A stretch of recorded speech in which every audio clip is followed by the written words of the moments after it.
토트넘이 프리시즌에 보여주고 있는 가장 큰 특징 중에 하나는 포스테코글루 감독 체제에서 전방 압박을 과감하게 한다는 거거든요. 이거는 무리뉴, 누누, 콘테 전방 압박보다는 수비 라인을 내린 상태에서 수비하는 걸 선호하는 감독들과 확연하게 달라진 특징이다 라고 할 수가 있겠는데, 기본적으로 포스테코글루 감독의 전술을 보면 좌우 풀백을 중앙으로 밀집시켜서 중앙 지역의 선수를 많이 배치하는 전형을 만들게 되죠. 그리고 이 중앙 지역에 많이 배치된다는 뜻은 볼을 점유할 때도 중원에서 볼을 주고받을 수 있는 선수가 많이 생긴다는 뜻도 되지만, 중앙에서 5명에서 6명, 그리고 좌우 측면 공격수들까지 중앙에 배치되어 있는 많은 선수들이 하나의 블럭을 형성하면서 볼을 전개하다가 빼앗겼을 때 이 하나의 블럭이 왼쪽이든 오른쪽이든 한 몸처럼 움직이면서 전방 압박을 시도하는 것을 포스테코글루 감독이 원하고 있어요. 그래서 기본적으로 토트넘 자체가 이번 프리시즌에 물론 엄청난 강팀을 만나진 않았지만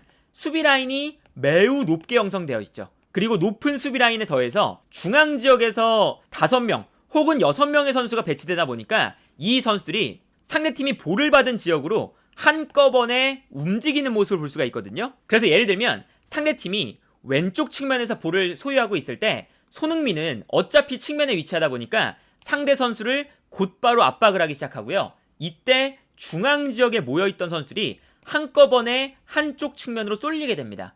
그래서 마치 하나의 블럭처럼 모든 선수가 움직이게 되거든요. 이러면 자연스럽게 한쪽 측면에서 수적 우위를 형성할 수 있게 되고요. 여기에 더해서 반대편에 있는 쿨루셉스키도 약간 중앙으로 들어와주면서 전방 압박을 완성시켜주는 거죠. 그리고 만약에 상대팀이 한쪽 측면에서 볼을 가지고 있다가 토트넘이 한쪽 측면으로 쏠릴 때 당연히 반대편에 공간이 발생하기 때문에 상대팀도 반대편으로 방향 전환을 하게 되는데, 이 방향 전환이 들어갈 때 토트넘이 프리시즌 경기를 치르면 치를수록 순간적으로 반대편으로 다시 달려나가는 속도가 매우 좋아졌어요. 그리고 달려가는 속도가 빠르다는 것은 모든 선수가 같이 움직이기 때문에 한꺼번에 반대편 측면으로 움직여서 또다시 반대편에서 수적 우위를 가져갈 수가 있다는 거죠. 그래서 예를 들면 이런 장면을 볼 수가 있습니다. 상대팀이 왼쪽 측면에서 볼을 전개하고 있는데 이때 토트넘이 왼쪽에서 상대팀의 볼이 전개가 되니까 순간적으로 모든 선수들이 측면으로 움직이고 있어요. 그래서 이 다음 장면을 보면 어느샌가 토트넘의 선수들이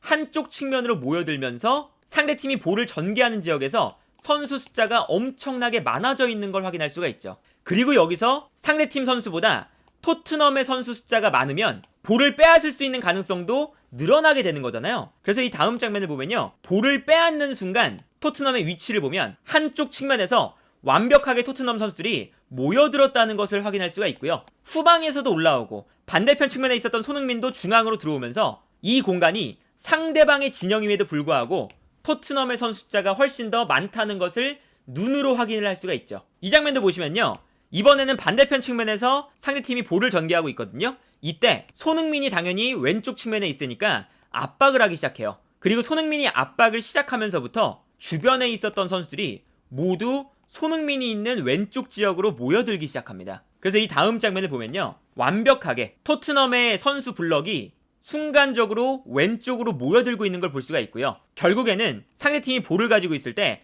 패스를 줄 수 있을 만한 공간을 찾지 못하고 둘러싸이는 걸 볼 수가 있죠. 그리고 결과적으로는 토트넘이 상대방 진영에서 완벽하게 압박에 성공하고 있는 걸 볼 수가 있었습니다. 이 장면만 보더라도 상대팀 선수가 볼을 잡고 있는 공간 안에서 토트넘의 선수가 훨씬 더 많다는 것을 확인할 수가 있는 거죠. 그런데 여기서 문제는 뭐냐면 토트넘이 프리시즌을 거쳐가면 거쳐갈수록 압박에 대한 퀄리티가 좋아지고 있긴 한데 이 정도의 압박 수준이 과연 프리미어리그에서도 통할 것인가 라는 걸 생각을 해봐야 되는 거죠. 아직까지 토트넘이 프리시즌에 수준 높은 상대팀들을 만나보지 못했거든요. 일단 프리시즌에서 제대로 된 상대팀을 만났던 게 웨스트햄전과 어제 있었던 샤흐타르 2경기밖에 없어요.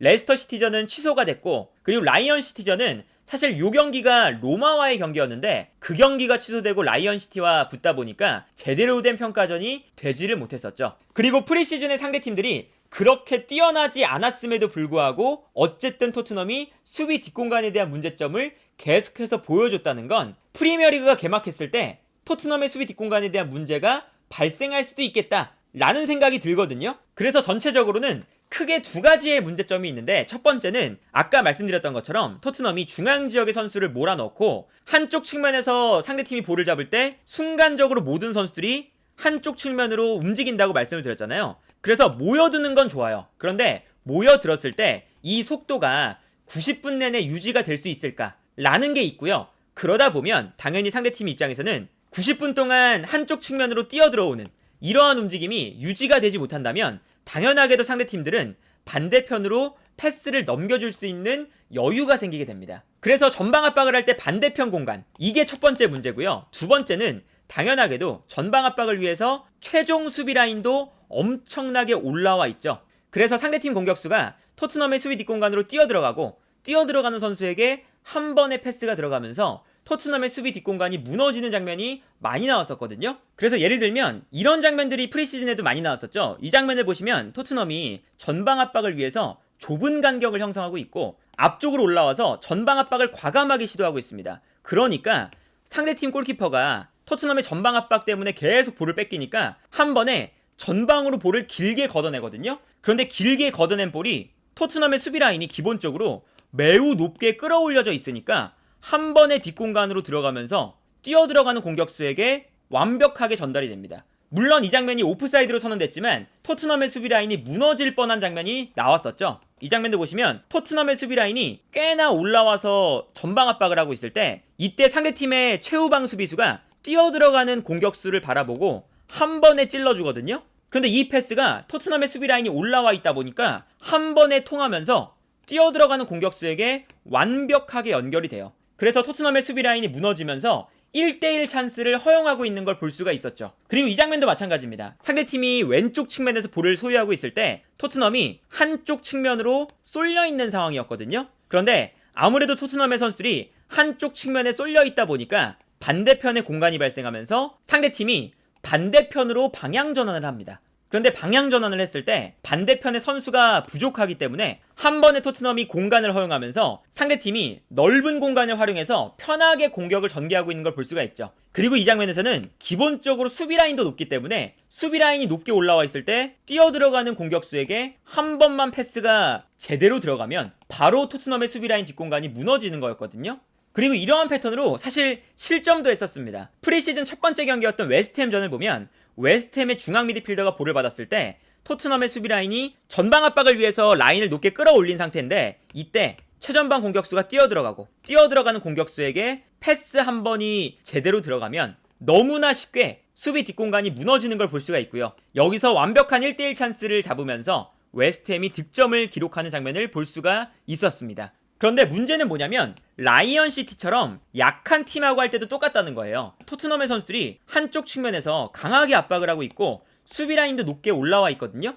이때 라이언시티가 전방으로 한 번에 길게 볼을 걷어냅니다. 그런데 볼을 길게 걷어냈을 때 뛰어들어가는 공격수에게 한 번의 패스가 연결이 되면서 토트넘의 수비 뒷공간이 무너지고 있는 걸 볼 수가 있거든요. 그리고 이 장면에서도 토트넘의 수비 라인이 기본적으로는 너무나 높기 때문에 수비 라인 뒷공간을 공략하기가 매우 쉬운 상황이었죠. 그래서 다음 시즌에 토트넘이 프리미어리그급 팀을 상대했을 때 과연 수비 라인을 높게 끌어올려서 전방 압박을 성공시킬 수 있을 것이냐, 그리고 그 전방 압박이 90분 내내 그리고 한 시즌 내내 좋은 퀄리티로 유지가 될 것이냐 라는 생각이 들어요. 특히나 프리시즌에는 로메로의 짝으로 벤 데이비스가 출전을 했는데 벤 데이비스가 뒷공간을 커버하는데 그렇게 뛰어난 모습을 보여주지 못했고요. 탕강가와 산체스도 마찬가지였죠. 물론 토트넘이 반더벤이라는 아주 스피드가 빠른 수비수를 영입할 예정이기 때문에 이 선수가 들어오면 당연히 로메로와 반더벤 이 두 선수가 넓은 수비 뒷공간을 커버한다라는 게 훨씬 더 수월해질 거거든요. 그래서 볼프스부르크에서 반더벤의 플레이를 보면 상대 공격수가 수비 뒷공간으로 뛰어들어갈 때 반더벤의 스피드가 워낙에 빠르다 보니까 공격수의 스피드를 완벽하게 따라가면서 수비 뒷공간을 커버하는 장면들이 많이 나와요. 그래서 아마 반더벤이 온다면 토트넘에서도 가장 빠른 선수 중에 한 명이 될 예정이기 때문에 수비 뒷공간에 대한 문제가 상당 부분 해소되는 게 있지만 사실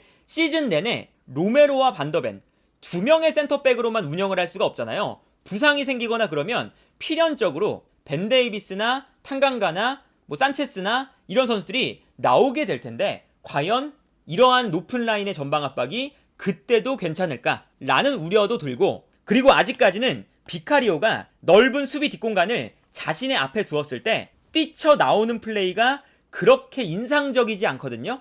그래서 비카리오도 당연히 엠폴리 때보다 토트넘에서 훨씬 더 뛰쳐나와야 되는 빈도가 늘어날 거예요. 그렇다면 비카리오가 이 넓은 공간을 얼마나 잘 뛰쳐나와서 커버해 줄 수 있을 것이냐, 이것 또한 토트넘의 수비 라인에서 매우 중요한 이슈 중에 하나가 되겠죠. 그래서 토트넘이 물론 프리시즌 내내 전방 압박에 대한 그런 조직력과 퀄리티가 점점 더 좋아지고 있는 모습을 보여주고 있지만, 모든 경기에서 뒷공간을 내어준다는 문제점을 보여주기도 했고, 그리고 반더벤 영입이 확정되더라도 반더벤과 로메로 두 명의 선수를 제외하면 수비 뒷공간에 대한 불안함이 있는 중앙 수비 라인이기 때문에, 과연 포스테코글루 감독의 이 공격적인 전방 압박이 셀틱 시절처럼 프리미어리그에서 토트넘이 과연 그러한 플레이를 할 수가 있을까라는 점은 아직까지 의문이 남고요. 그리고 이것은 결국에 다가오는 프리미어리그 첫 번째 경기를 보면서 우리가 어느 정도 가늠을 할 수 있지 않을까라는 생각이 드네요.